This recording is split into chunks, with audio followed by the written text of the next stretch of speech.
I am the country executive for Boeing Turkey. And maybe you're familiar with our planes. You fly with them, probably. But then we make more things, more cool things. We make spacecraft, we make helicopters, we make submarine drones. We are right now working on the first rocket that will go to Mars. So I wanted to give you that perspective for you to look at these pictures with that in mind. So being where I am, I get asked a lot of questions about my background, about how I got here. Did I get any professional coaching? Did I get any career advice? I didn't get anything professional, but there's one early career advice that I got. And it's worth sharing here because it's interesting. It came from my mom. My mom used to be a prima dancer, prima ballerina in State Opera and Ballet. That's her flying there. And she was so beautiful, graceful. I grew up looking up to her. I was so impressed by her ability to dance, and like many little girls, I guess, I wanted to be a ballerina myself. I was very convinced I had all the talent too. My mom was a ballerina, so what else do you need? And around age 8, my mom had a serious conversation with me. She said, Ayşem, I'm so proud of your success in school. You're so brilliant. You love to read. And I was pampered. I thought, wow, my mom likes me. And then she said, but you love to eat, and you don't like exercising. So you probably should pick a different career than being a ballerina. So that was my first career advice. And of course, I was bummed. I had to say goodbye to all those pink stuff and turn back to my lessons. But then, what she was saying was, focus on your strengths. And I couldn't be on the stage as a ballerina, but here I am on the stage wearing pink today, having my own show. So I studied in TED Ankara College, primary school, middle school, high school, then went to Middle East Technical University, got an economics degree there. After the university, those days, yes, we didn't have any career coaching, nothing, and I found a job in the Export-Import Bank of Turkey. I became a bond market dealer. It was heaven. Whatever I studied in college, I was implementing it. It was a real-life experience. I was so excited. But that excitement took maybe 2 years or so, and after that, I started questioning. So, do I want to stay here? Do I want to be a manager? How long will it take it for me to be a manager? And if I did, do I even want that job? My answer was no. And I thought I should go out, explore. There was a private computer company, and they were looking for a sales manager. That manager title was so cool to me. I thought 2 years after college, I'm being a manager. This is perfect. I jumped out of my government job. And I started exploring the world of IT. I learned a lot about importing parts. I learned a lot about sales strategies.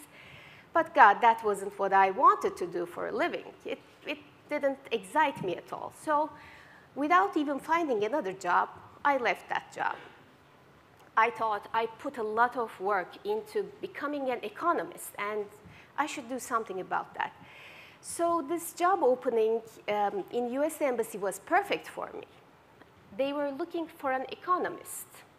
The job description was a little vague, but I thought, well, they have my keyword. They're looking for an economist.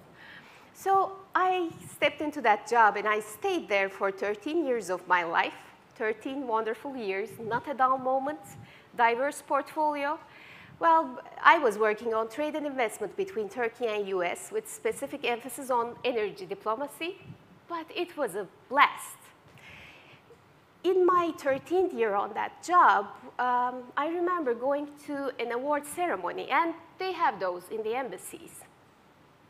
And I saw one of my colleagues, my friends, getting a 30-year service plaque.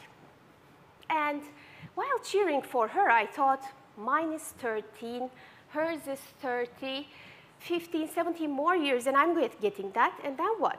Then I get retired? Is this it for me? And so it was, I think, a mix of midlife crisis and I don't know. I've been here for too long feeling. And I started looking around. There was a job opening in BP at the time. They were looking for an external affairs manager. In BP, they were working on this big pipeline project, and they were looking for an external affairs manager. It was such a wonderful ride. 2 years, very intense work. Adjustment was a problem. It was a major multinational company, critical project, so it was challenging, but then it was very rewarding too because I ended up seeing that contract being signed and that pipeline is being constructed as we speak, so great achievement. So I thought, okay, I graduated from my embassy job. Now I'm with a major oil and gas company. There is an achievement, perfect. I can retire from here. Then this job opportunity in GE came up. It was a bigger job. GE, as some of you may know, has 5, 6 different sectors, all active in Turkey, and it was a director level job. One side of me said, wow, that's too big for me, and then the other side of me said, give it a shot. You have your secure job in BP. What's wrong with trying? So I thought I should give it a shot. I got the job. So crying with tears, I left BP because I loved that job, but I had to do this. It's almost like military service for me. I have to do it because it's bigger and better. So I went to GE. Wonderful 4 years in GE. I established their government affairs and policy department.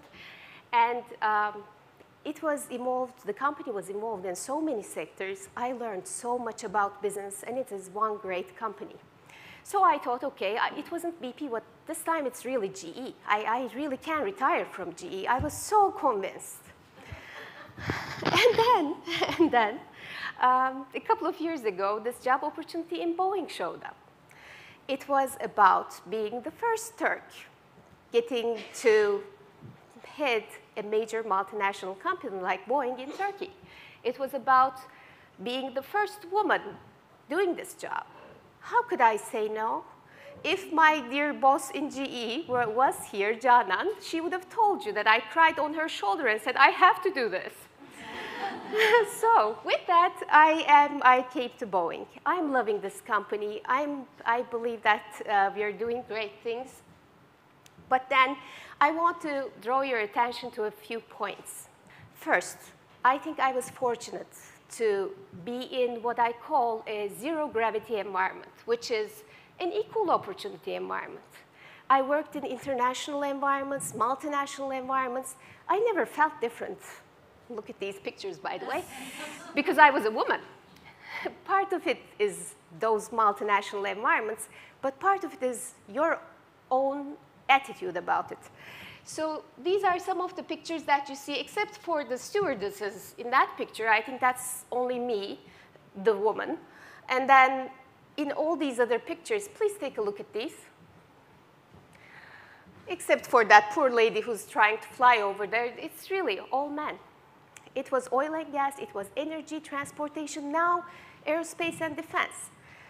One little anecdote after that forum is, after I got this job, my boss, who's a very courageous man to hire me for this position, took me to one of our military contacts, a senior level person.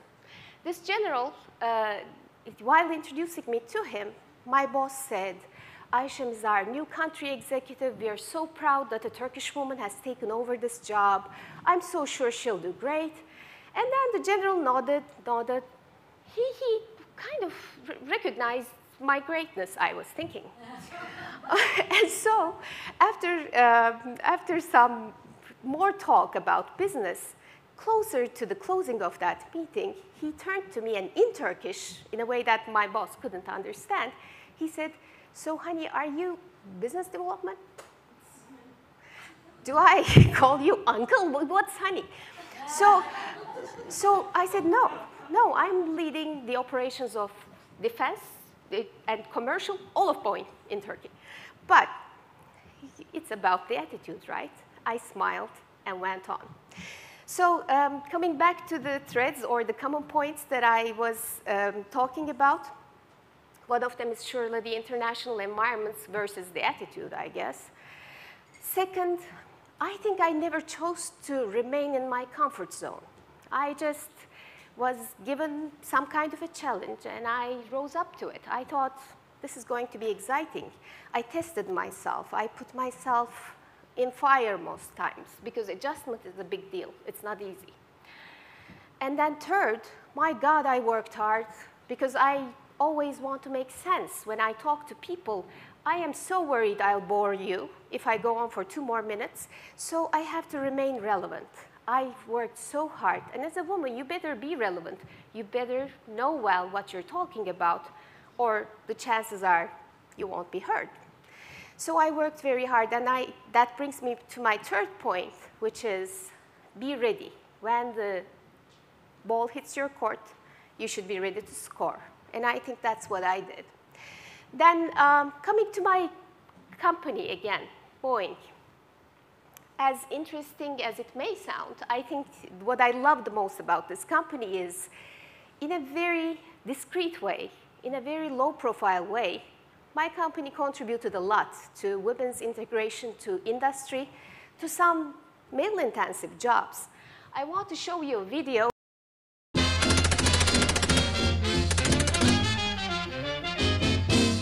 Within the Boeing archives are faces of the many Rosies of Boeing and its heritage companies who helped build the nation's arsenal of democracy. World War II, men enlisted to head overseas. Women stepped up on the home front. Before the 1940s, many women had never worked outside the home. Boeing encouraged homemakers to become plane makers. The company placed recruiting advertisements in newspapers, like these ads from the Boeing archives. In glass fronts at the company's downtown Seattle office, women demonstrated real factory work to passers-by. Boeing also teamed up with Hollywood designer Muriel King to create a line of safe, functional, and fashionable work attire called Fortress Fashions, a nod to Boeing's B-17 Flying Fortress. The tactics worked, and women got to work. Their efforts helped to boost production at Boeing. Within a span of 2 years, the company went from rolling out 60 aircraft per month to an astonishing 362. They operated heavy machinery, working 12-hour shifts, often 7 days a week, as shown in this 1944 employee handbook. Boeing helped women find housing, daycare, and rationing assistance. The company provided all a steady paycheck at a pay rate equal to men. Rosies working on Boeing bombers started at 62 cents an hour. By war's end, they were making $1.10 or more. The Flying Fortress, the Mustang, and the Super Fortress. Women helped build the planes that helped win the war. Rosie the Riveter. She's more than just an icon. She symbolized the contributions of women who entered the workforce and paved the way for cultural change. Every time I watch this video, I say this, we don't need another world war for women to take more responsibility in all jobs. I would like to leave you with 3 questions and 1 request. So, are you working in a zero-gravity environment? Check that. And do you want to? Second question. Are you happy in your comfort zones? Would you like to take on challenges? Are you willing to? And then third is, are you good enough? When that ball hits your court, will you be able to score? And then my request. My request is about planting flags. I think in your areas of expertise, all of you are carrying flags. You need to find the heroic story to your career efforts. You have to capture the fact that it's not only about doing your job, it's also planting those flags. With that general, I planted a flag. The next CEO of whoever goes there is not going to get the same reaction, I hope. So you will need to do your jobs there. And then it's about normalizing this for the next generation. This handsome man here is 13 years old. He's my son. He's my homework. When I go home, I give him the same message. He's happy to see that this world is perfect. Men and women can work in any job that they want to, because I give them that message. That should be the next generation's normal. Thank you for listening to me.